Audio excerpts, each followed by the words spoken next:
Well, hello there. We're going in with Zola, and we're gonna go in with this guy as well, and we're gonna shoot some guns at some heretics. Isn't that wonderful? Yeah, it is. Anyway, I was gonna talk to you guys today a little bit about like Space Marines and my relationship with Space Marines and how much I like Space Marines and why there's certain things I don't like about Space Marines and the change of Space Marines, and also just the idea of telling stories in the Warhammer 40k universe in general. I'll just start out by saying that the first army I ever collected at all were some Space Marines. Not a lot of Space Marines, a pretty small amount of Space Marines. I painted them and they looked absolutely terrible. I remember very vividly basically slathering on red paint and a gold helmet, and it just looked awful. And I did this with, at one point, my own box of Tactical Marines. But then I played the video game Fire Warrior, and I decided that I liked the Tau.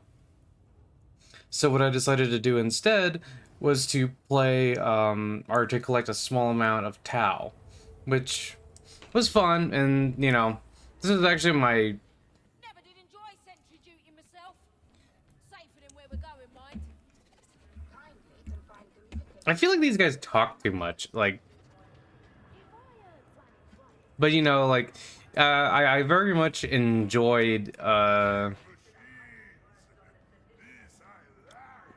this is so much talking right now. Isn't that weird? Anyway, but, like, that wasn't the first army I really collected. The first army I really collected that was actually, like, an army was dwarves. But, I'm also gonna make a video about dwarves at some point here. But, what I ended up doing was kind of going back and forth. Eventually I had a Speed Freaks orc army. That was a lot of fun. Played a couple games of those.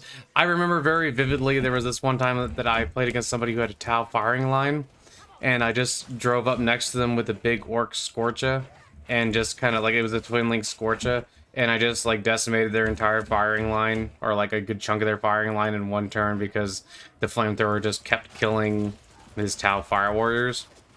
Which is probably bad for that guy. I mean, you know, it is what it is. But yeah, no, I remember doing that. And for a while though, I was much more into Chaos Space Marines than Loyalist Space Marines. Oh jeez. That looked like it teleported. But specifically the thing I liked is that I liked I'm missing a lot. Ah. There we go. But I really liked like the kind of destructive nature of it. Like I didn't really like the Imperium, and a lot of what I wrote about the Imperium made it seem like it was a kind of a bad place. So the idea of destroying the Imperium and like basically being like a bunch of faithful Chaos Marines, like, and as in faithful to like the Chaos Gods Space Marines, or that type, was a lot of fun to me. I really liked the destruction, and I really liked just like tearing down the structures of the Imperium. I like blowing things up, and I kind of like reveling in that destruction a little bit. It was a lot of fun to do that, and I liked making Chaos Champions who were like these guys who, you know, maybe weren't necessarily the nicest people, but tended to have at least reasons for them fighting, you know, like they weren't just like going out and being like brutal like Khorne. Usually I had, because Tzeentch is my favorite Chaos God, so usually they were dedicated to Tzeentch. And like they had their own like weird reasons for doing what they were doing. I also had a Chaos Warband at one point that was really into this like basically big snake demigod that was like the Serpent Father and all this, and they like had like their own cult, and they were trying to spread the cult of the Serpent Father, and they were all like dedicated to that and trying to earn his favor as he like ascended more and more, or like, well, not ascended more and more because he started as like an actual just really big kind of chaos undivided demon that eventually became basically a demigod. It was interesting, and I really liked that character still. I think it's still an interesting, or at least somewhat interesting idea. Oh, jeez. I dodged very... I'm just jabbing the air a lot right now. Oh, there it is. But... the more I was reading the Horse Heresy books as well, the more I kind of enjoyed...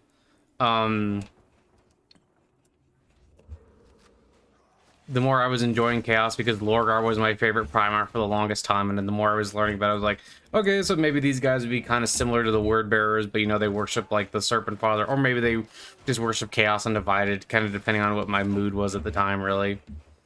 And I really liked these guys, and I really liked, building these guys, and, like, building this little war band up. And when the new Chaos Space Marines came out, like that was one of the first kits I bought, was just a box of regular old Chaos Space Marines, because I really have a thing for like regular infantry squads, or maybe like elite infantry squads, just like small infantry squads. I'm not super big on vehicles a lot of the time, especially because I think a lot of 40k vehicle design, especially for like the Imperium and Chaos, is just kind of ugly looking, honestly. But so I did that for a long time, and then the more I started reading about the Emperor himself, I never liked the Emperor, but I noticed that the Emperor would perform actual miracles and things like that, and it seemed like, yeah, the Emperor wasn't like a good god that was necessarily a good guy, but it seemed like you could at least kind of sympathize more with those guys, because like, okay, if there's actually like an imperial heaven and stuff like that, then you can kind of sign with them. And the more I got into that, then I started making more loyalist marine chapters. And one of the things I like to do is I had a couple of marine chapters I kind of came up with that were basically just like worship the Emperor, like, you know, kind of like the Black Templars do. They like actually think that the Emperor is divine and stuff like that. And they became very devout and very interested. I'm a cat of faith, so, you know, I often have a tendency to make my factions kind of devout. But the thing about that was that I would always remember how terrible the Imperium was portrayed. And at first I kind of just didn't pay much mind to it, and I just sort of like kind of ignored it and was like, okay, well, my world isn't necessarily like a paradise, but it's just not like one of the worst, was kind of the way I tended to portray it. Oh, hello.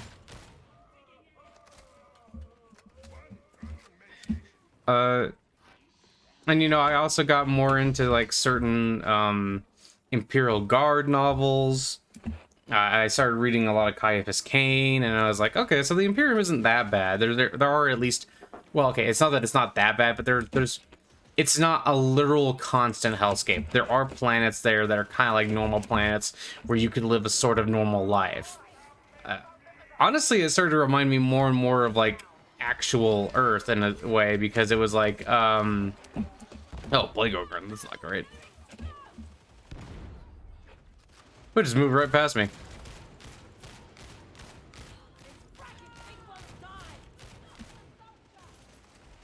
Excuse me. Did I get him with that? I guess it goes pretty far. Okay, I guess it is kind of like a spear if you think about it.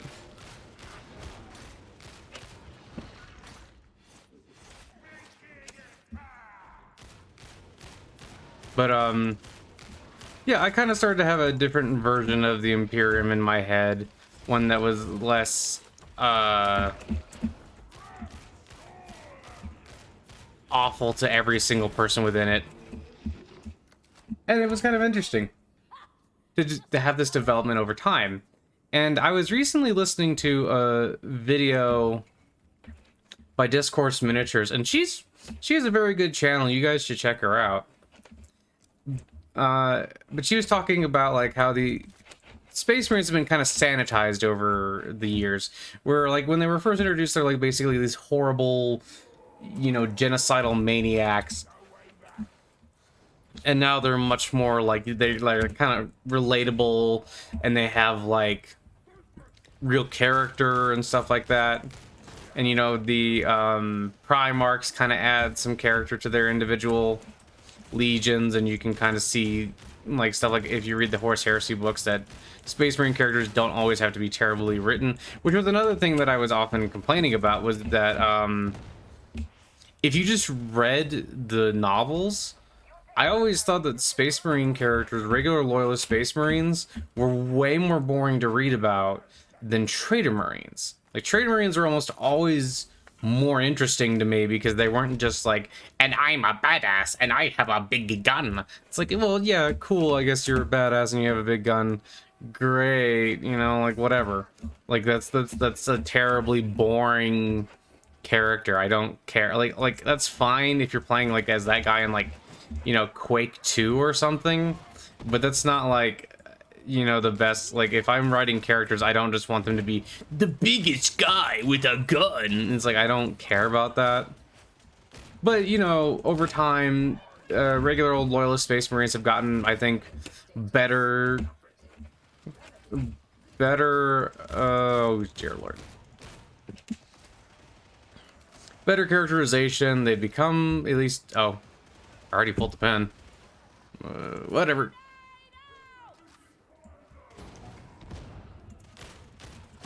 But they become more interesting, and I like reading about them more now. There are some pretty good loyalist Space Marine books now. There's some that I really like and have like interesting plots and interesting characters, which didn't really used to be a thing in my opinion.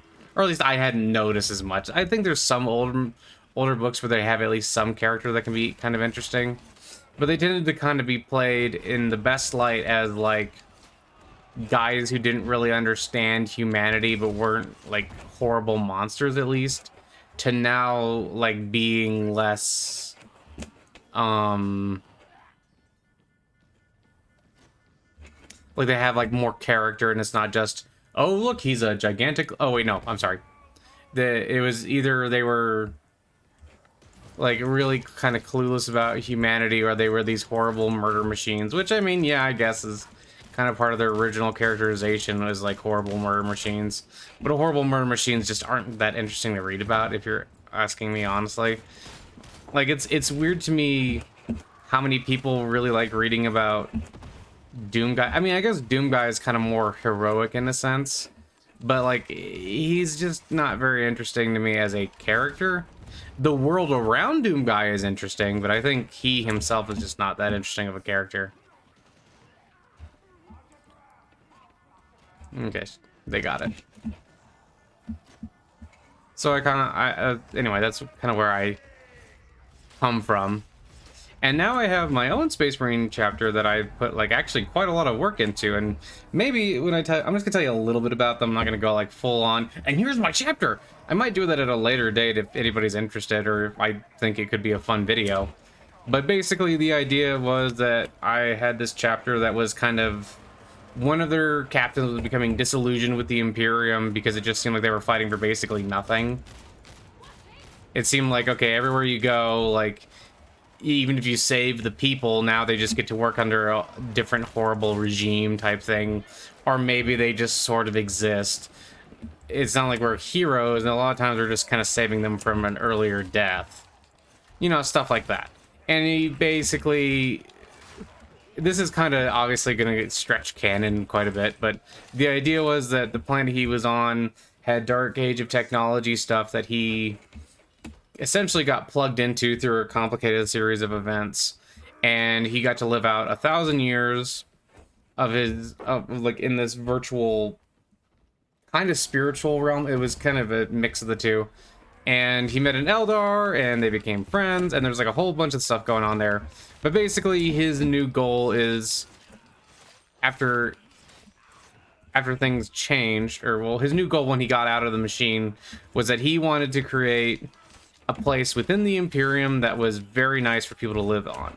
He wanted to create a place that was you know, at least mostly peaceful, in a place where people were at least mostly comfortable. Not like a paradise per se, but more just like he thought that part of it was just that he thought that he could stop a lot of rebellion by just making it so you didn't want to leave. If you didn't want to, if you weren't like, if every single day of your life wasn't a horrible nightmare, why would you be constantly trying to leave? That kind of thing.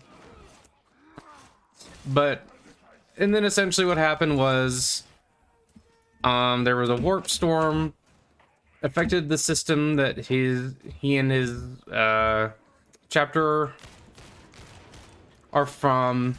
Most of their Marines ended up dying out, but he basically used this time, once they kind of stabilized their own planet, to set up a new system where basically the Space Marines were in charge. They basically did a coup d'etat, and there were other planets in the system that had like Mechanicus on them, and another planet that was like basically where the guardsmen in the area were coming from. And he just straight up murdered the leaders of those planets and basically installed people that he could control. And since then, they've just kind of created their own system, almost entirely run by the Space Marines. And now they're doing all kinds of crazy bullshit to mess around. Like, for instance, like they're kind of messing around with like how they create Space Marines. They're trying to find like better methods to do it. They're trying to invent new technology. They're also trying to use the little bit of Dark Age of technology stuff that they do still have, because the planet essentially, before the Imperium came along, was actually kind of a storehouse for a lot of different technology for this much smaller empire that died out.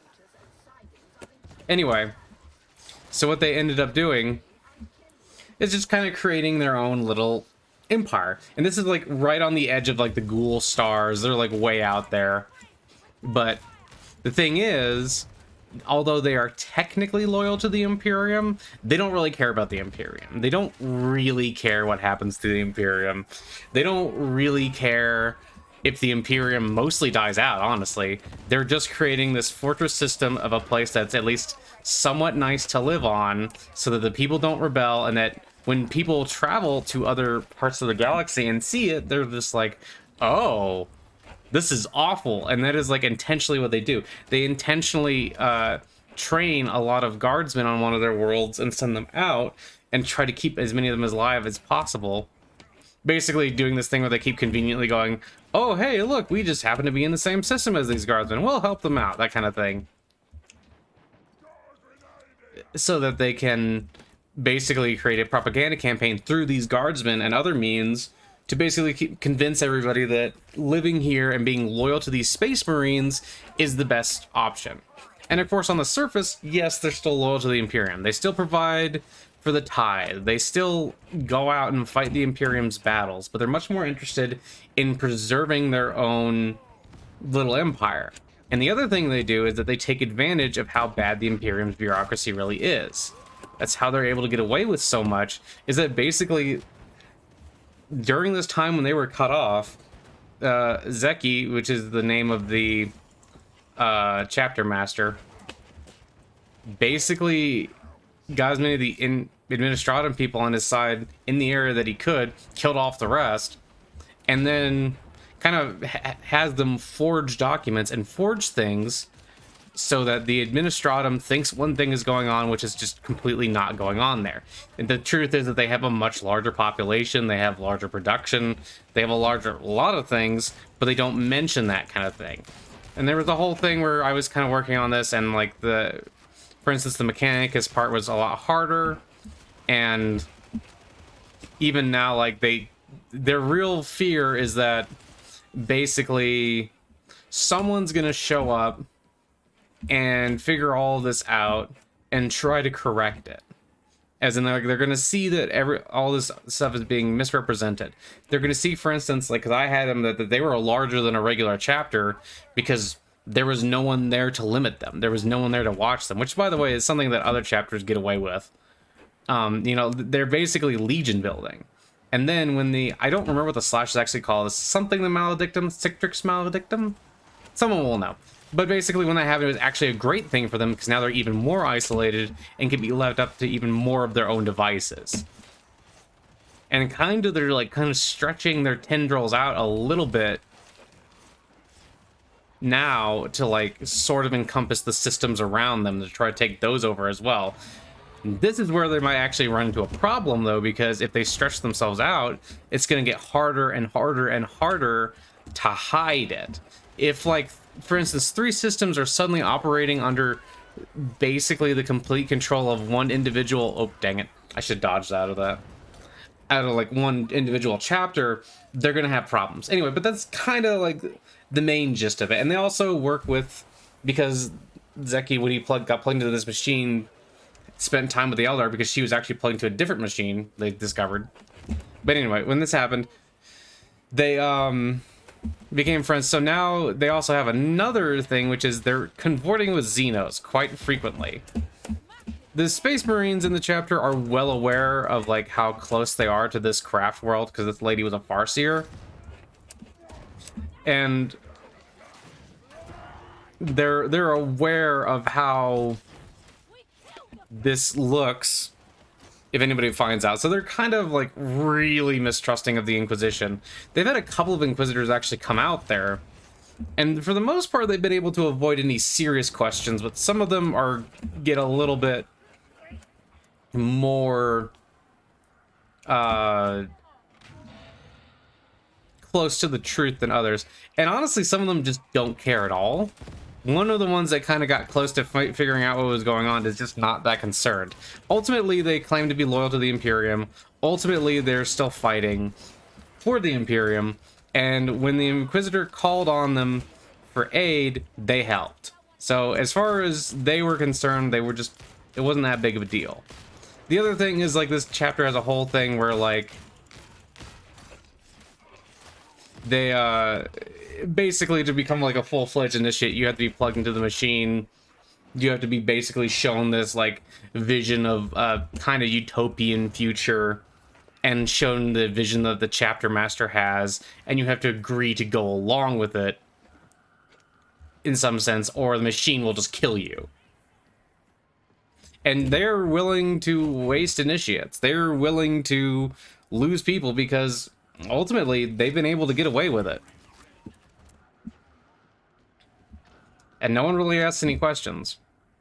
But yeah, I worked on these guys for a while, and they're one of my favorites. I call them the Rift Drakes, and I have a paint scheme for them and everything. I really, really like writing these guys, and I really like writing characters for them. They have like Arabic and Tibetan and Sub-Saharan African and different groups of Asian cultures and all these other things. They're like a huge mix of all kinds of different cultures. They take heavily from like Arabic culture, like especially pre-Islamic Arabia. There's a lot to do with like poetry, and if you've ever read about pre-Islamic Arabia, there's a lot of stuff related to that. So I really enjoy this. Now here's the thing. Sometimes when I think about this chapter, I have two different versions in my head. GG. I kind of have two different versions in my head. This version that I just described to you is the much more... Did that say an hour and 24 minutes? That's not right. It was like 20... Okay, whatever. I may have just misread it, honestly. But, so that's like the much more canon version. This is the version that goes much more with the lore that is established and might fudge it a little bit, but mostly keeps to it. The version I have that is less keeps to the lore is basically the idea that these guys actually worship a separate goddess, like the chapter itself, and some of the Eldar worship a separate goddess in the warp that's like a much smaller goddess, like or like a goddess that can protect them but isn't necessarily the most influential of the whole galaxy type deal. I basically base it on Ma Kali because, you know, I love Ma Kali, I love Kali Ma, and I love worshiping her. And having my Space Marines worship her is fun to me. It just is. You could say that's not really canon, and I would say, yeah, true. But that's kind of why I have the two separate versions. And I am personally... One of my favorite things about Warhammer is that you can take the canon sometimes and just throw it out. Warhammer is great on the tabletop for just making your own stories and making your own stuff, or taking the existing lore and just jumping off in whatever direction you want to with it. You can create things like that. If you really wanted to create Chaos Eldar, even though some people say that you basically instantly turn into dust or instantly be eaten by Slanesh, whatever, I think you could do that. I think that could be fun. I think you can make a Chaos Tau if you really want to, or, you know, Chaos is like the one that everybody defaults to.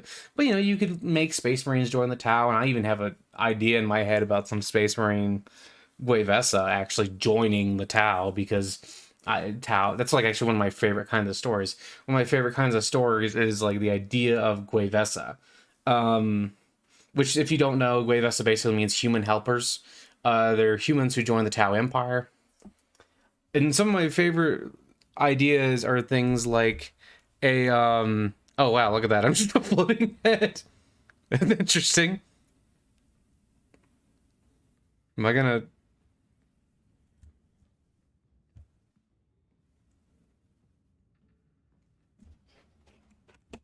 huh. Oh, there we go. But yeah, like one of my favorite ideas is basically like a veteran guardsman or guardswoman, whatever. I guess you would call them both guardsmen. I don't know. Anyway, a veteran member of the Imperial Guard or the Astra Militarum, being abandoned by the Imperium, being left to fight. Maybe they're fighting Tyranids in the tower, also they're helping, but like for whatever reason, these Imperial Guard get abandoned, and then like they end up joining the Tau Empire because, well, we can't just fend for ourselves, and now they take on a new perspective. Like maybe it's someone who's like, yeah, I believe in the Imperial Creed, you know, I believe that the Emperor is a god and all that, but like at a certain point, traveling around the Imperium, seeing the way the Imperium is, they can't be like, oh yes, this is great. And eventually they're going to go, this is kind of shit, and I don't really want to be a part of it.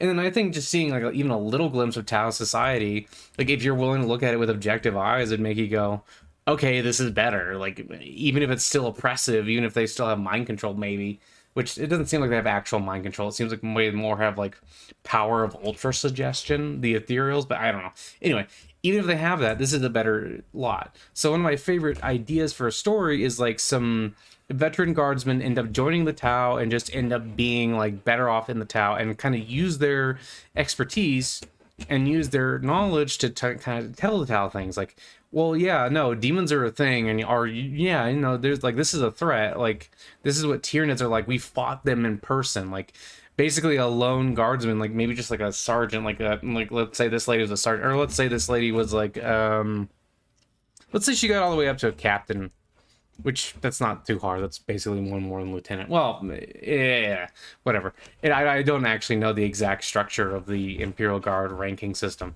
but let's say she basically got to be like a captain, and she has some experience. She's led like platoon, maybe she's led like a company once or twice, or led part of a company, and like she's pretty low on the ladder, but now she's getting contacted by like a chasseur, like, you know, some like higher up commanding officer, and they want to talk to her because, okay, you have experience fighting this enemy that I don't, can you tell me about them, you know, stuff like that. And humans being integrated into the greater good, and like, you know, maybe they're still cynical, maybe they, yeah, sure, I'm in the Tau Empire, and yeah, I believe, quote unquote, in the greater good, but, you know, it's just an ideology, man. I'm just here to survive and fight, and maybe, you know, she wants to have a family, and she's like, well, I don't want to go back to my homeworld and have a family. I don't want to have a family literally in the guard, but I can have a family in the Tau Empire where it looks like we'll at least have a pretty decent life.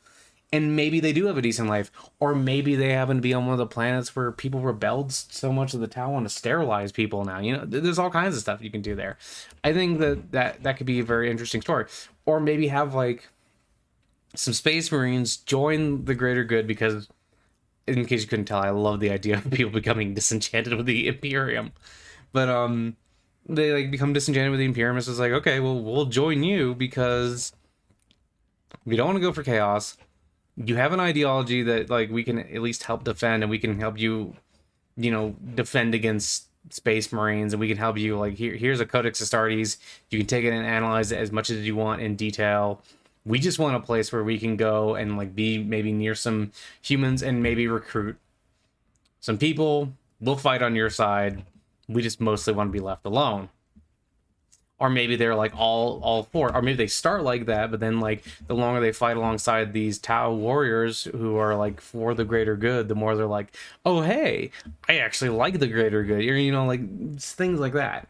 I really like those kinds of stories where people like change their perspective and we'll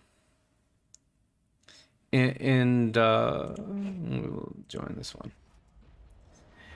And end up changing the way they look at their previous life in the Imperium. And part of this is because, you know, this is kind of what happened to me, so I kind of like stories like that. I think they're interesting.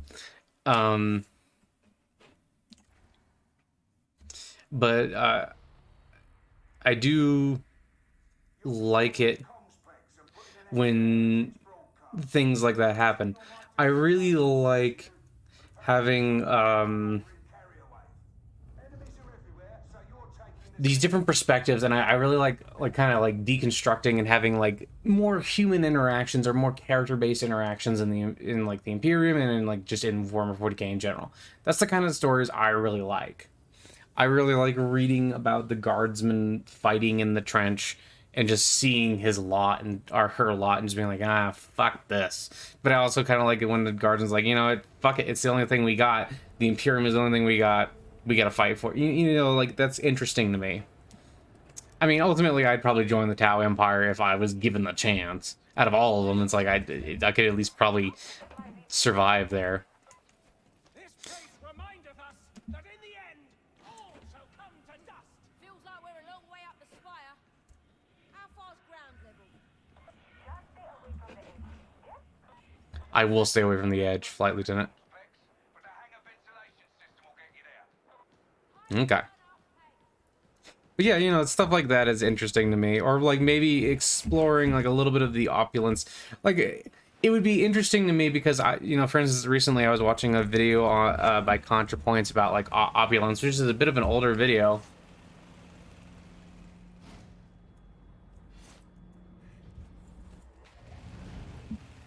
But and just like kind of talk about why opulence exists. It would be interesting to me to see, or like maybe even just like a rebellion on like a planet that thought it was pretty under control, but then the planetary defense force just has absolutely no chance of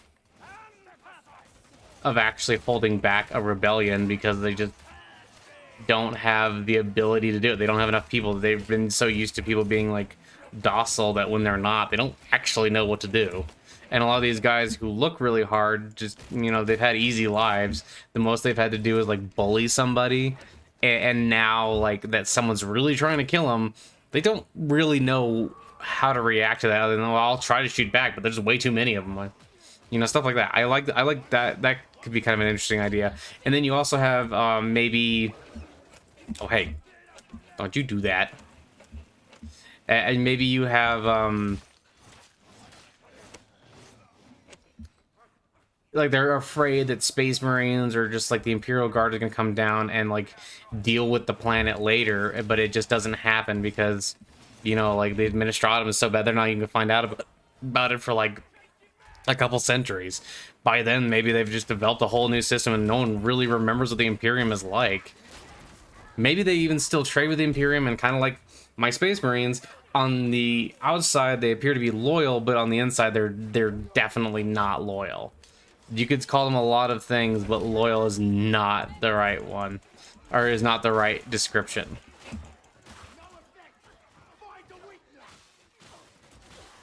Oh, shit. Oh, it's god damn it, really? Oh, man. I thought somebody dealt with that. I guess they did not.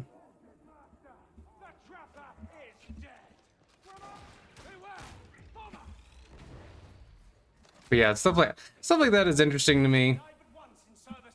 The Farsight books are also really interesting. I like those. I kind of like the idea of like a Space Marine group joining, like a chapter joining the Farsight enclaves.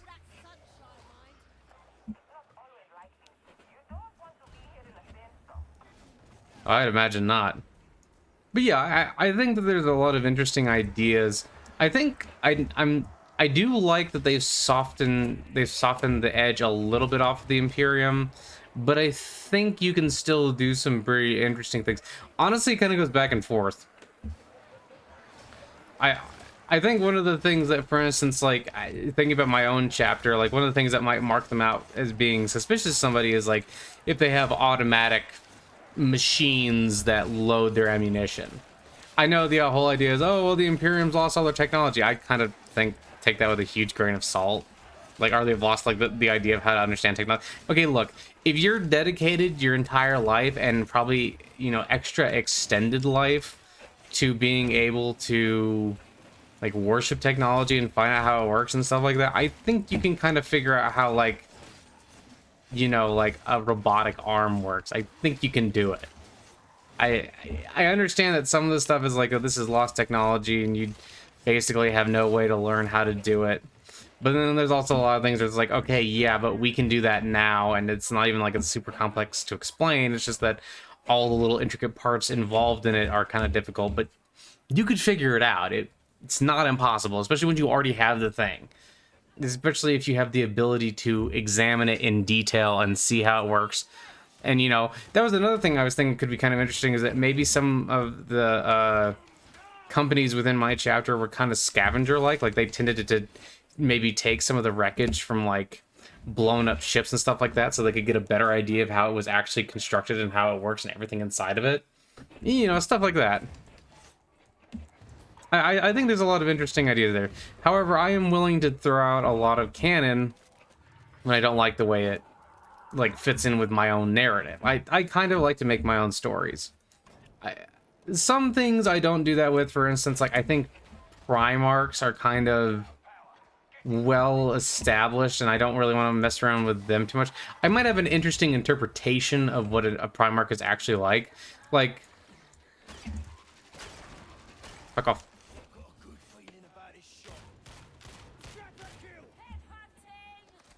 There we go. Is that another trapper? What is that? That was another trapper. Jeez. They really like their trappers. But, you know, I think there's some interesting things you can do. They're just like, I like the idea of like an Eldar, like part of the thing I was doing with the Eldar Farseer that ended up becoming friends with my Space Marines was just that she was kind of tired of like Eldar society. Like, they're constantly talking about how superior they are. They're constantly talking about how great they are. But it's like, just looking around, you can kind of be like, yeah, are we really? I think if you know enough about Eldar history, you could also be like, yeah, like, we can say this as much as we want. I don't really think it works, you know? Stuff like that. That's what I was thinking. Could make it a kind of an interesting Eldar character. Just be like, okay, yeah, I'm just not going to be as arrogant. Just like part of the reason I like Iandan so much is because they're way less arrogant. They're way more willing to work with the... They're way more willing to work with the Imperium. They have like embassies within the Imperium, you know, stuff like that. Like, I think that's way cooler than a lot of other like, I guess I'm just not really into the idea of like people who, especially if it's like convenient and would work for them, like people who completely abandon like reason to just destroy things. Like, I mean, I kind of get why the Chaos guys would want to destroy the Imperium. I understand that. But, like, you know, if something was convenient and we're not immediately on the opposite side, sometimes it's a good idea, I think, to be like, okay, we're going to pull back. Like, I understand the whole Xenos hatred thing, but I think, honestly, the writing for 40K has relaxed on that a little bit. Like, yeah, the Imperium still hates Xenos, but they're at least willing to admit that they can be useful sometimes, you know? Oh, what the hell? Are you... Really? You literally just spawned a couple of dudes just to make me drop the thing.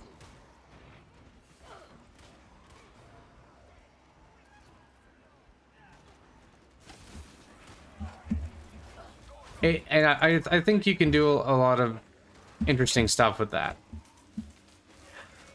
I think in some cases it's a little bit harder just because the aesthetic is so ingrained in certain factions. Like, it's kind of hard to not make like a cruel Dark Eldar, just because it's like that's just so much of who they are. I think you can have like different personalities among a lot of them, but you know, like there's like the common cruelty of just like, okay, I'm just gonna torture somebody. But I have to admit, for as long as Dark Eldar have been alive, there's no way that torturing wouldn't eventually just become a chore. Even if you're like, oh, I'm so sadistic and evil and I love this so much. Like, some of that has to become a chore after a while. Don't you want to do other things? Maybe you could have a Dark Eldar who's kind of almost like Trazen the Infinite a little bit, who just kind of wants to like look at the Monkai. He's just like, this is weird. What are you like when I just like, what are you like when I don't torture you, for instance? What are you like if I just get like a small group of you together and just watch? What are you like when, you know, like you're just able to just grow on your own? Like, if I have basically a, because, you know, Dark Eldar have this amazing technology. It's like, what are you like when I put you into a little glass sphere? Like, when I shrink you down, put you in a glass sphere, and just watch you on the planet. Like a tiny planet, and I like, this is all provided for you. What happens when I do that? Are you interesting? Maybe he becomes attached to them like actual pets. He's like, oh, hey, it's nice to have a pet. Like, okay, no. Yeah, you can hurt these Monkai over here. You're not allowed to hurt these ones. These are mine. There's like all kinds of little interesting things I think you can do by playing against type a bit, by just making them so they have character that is more than the stereotype associated with those characters. Now, I think this is like some of the more interesting 40k stories. Like, I think a lot of the Farsight stories kind of play on stuff like this, and I think that's part of the reason why I personally find them more interesting. But I also know that some people really do just like it when things are just the lore, when things are just, they stick to the fluff, they are the fluff. Oh, look, a swastika. Huh. Well, they just stick to the fluff, they are the fluff.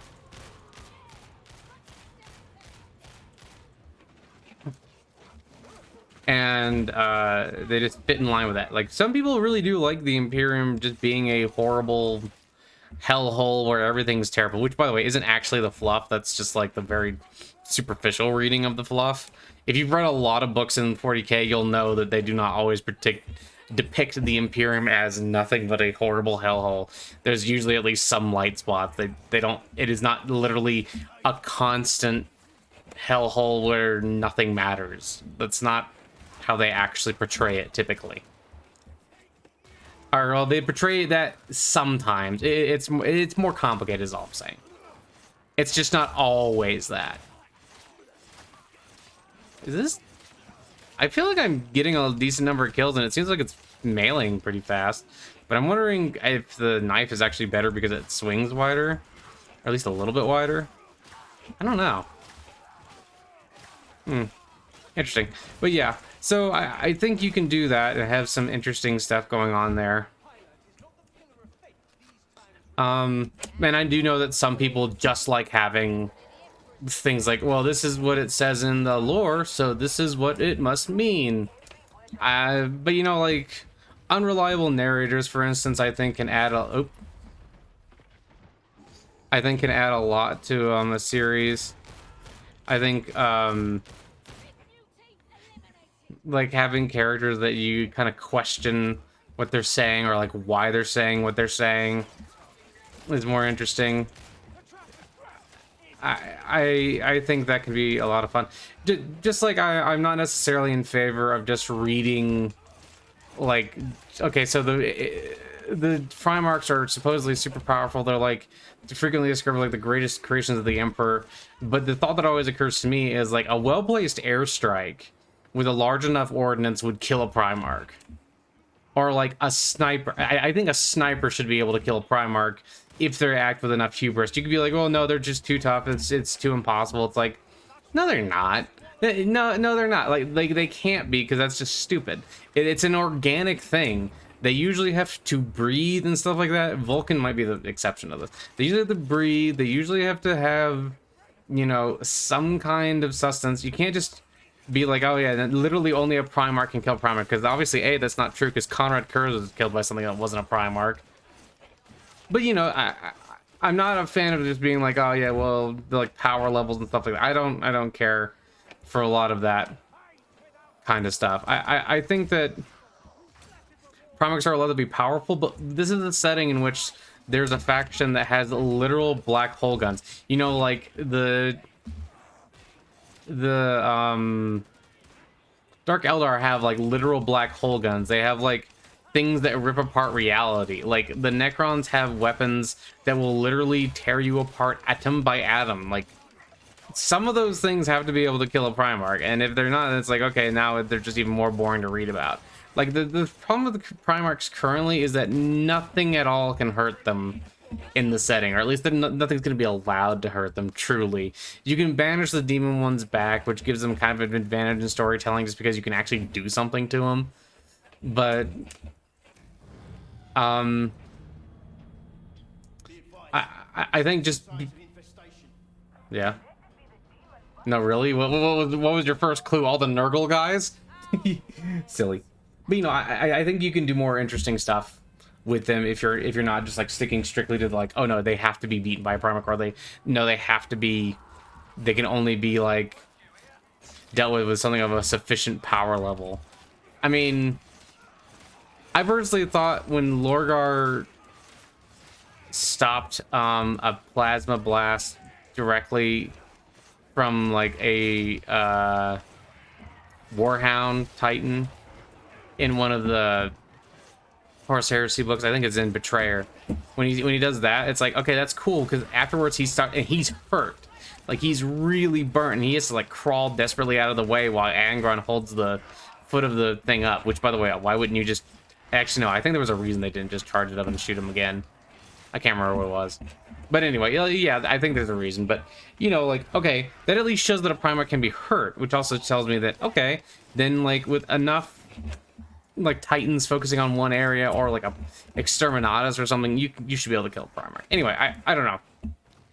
I think the lore and fluff is good if you want to stick to it, and I think it's great if you also just like say, I don't want to do this, I want to make my own thing. Like, one of the things that's unique about Warhammer that I like so much is like how much you can, you know, create within that setting, and how much you can like make your own faction and like make your own army and do your own thing. And it's such a wide setting that you can do that all over the place, you know. Oh lord, like a suddenly door. I'll buy. Yeah, okay.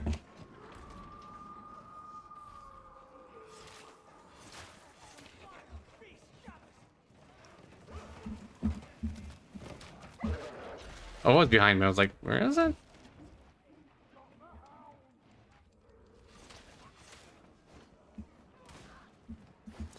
I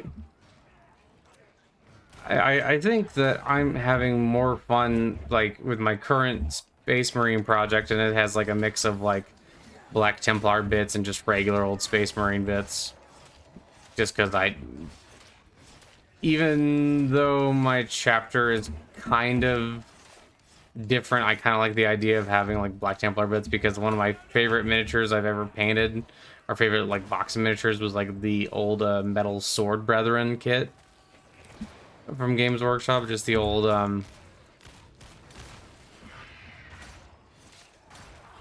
ooh, bursty.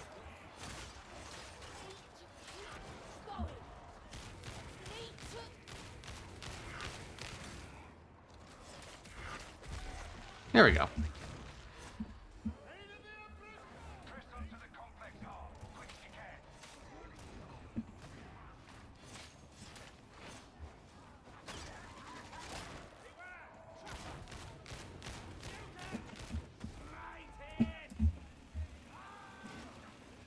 This guy seems like he's having a hard time with ledges.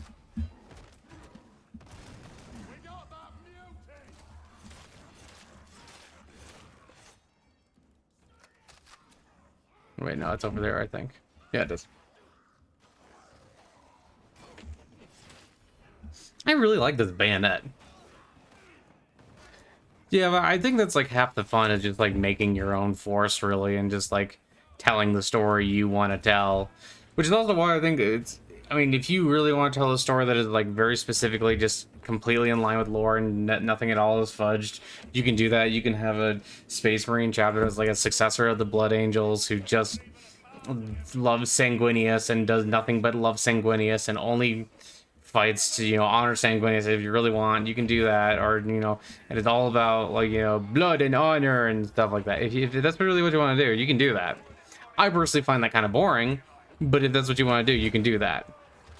Similar to how, like, in this current age, if you really want to, like, have your army led by a Primarch, you can do that, which looks like they're going to be releasing, I think they're going to be releasing a...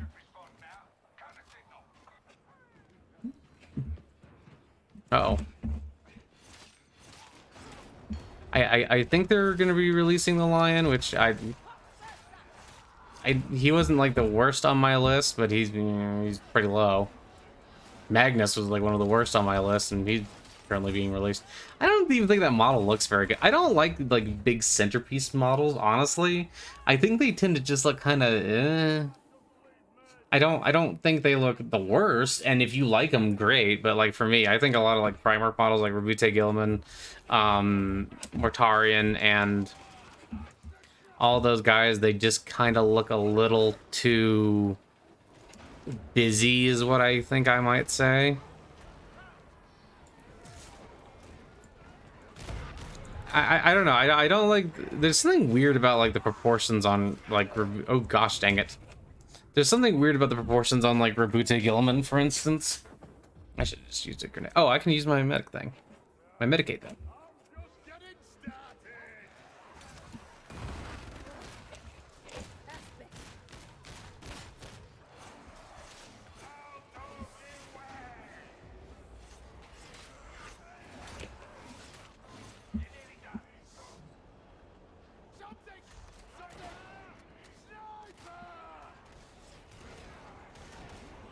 Yeah, I've been talking so much that I haven't been paying attention to dodging and things.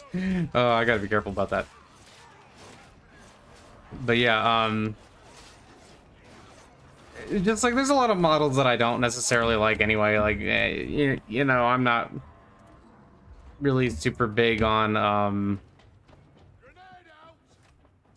Tyranids. I think Tyranids can be kind of cool as an enemy, but I don't find them as interesting to paint. But I'm not super big on them. But hey, if you like Tyranids, great. You know, just like if you like Catachan, you're allowed to like Catachan, even though I personally think they're kind of meh. You know, ooh my, that's an interesting face to get close up on. Pretty ogre. But obviously this is a hobby that has all kinds of different people in it, and I think that part of what that means is that you can approach 40k and the lore in the way that you like. You can approach it in the way that is interesting to you, and I can have fun over here with my little unorthodox Space Marine chapter that maybe worships Macaulay or whatever, or you know, and like has like this relationship with the Eldar, because I think that's an interesting thing. It's also because I wanted to have an Eldar army and a Space Marine army that were painted in the same colors, and I thought they would look neat next to each other. But I'm going to be working on that project this year, and maybe I'll post some pictures somewhere. I think that'll be cool.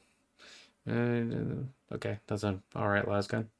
I really want that. Like the guy in one game, Zach, he has like this rapid fire lasgun. It was almost like a hell gun. I really want that one. That's the one I really want. That looks really cool. But anyway, that, you know, I just kind of wanted to share some thoughts.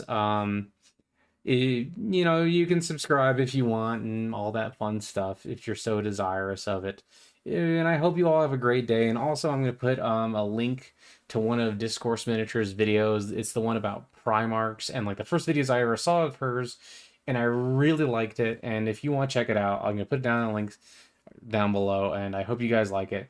Anyway, I hope you guys had enjoyed my thoughts about Space Marines and storytelling and all that fun stuff. And I hope maybe some of you guys like my custom Space Marine chapter. And if you did, maybe I'll release a little bit more and tell you a little bit more about, like, in detail the stuff I like about this chapter, because I'll be honest with you, I have written a lot about these guys. I really like them, honestly. I've really had a lot of fun with them, which, by the way, is like one of my favorite parts of the hobby. Anyway, so I hope you all have a great day, and, you know, the Emperor protects. Bye-bye.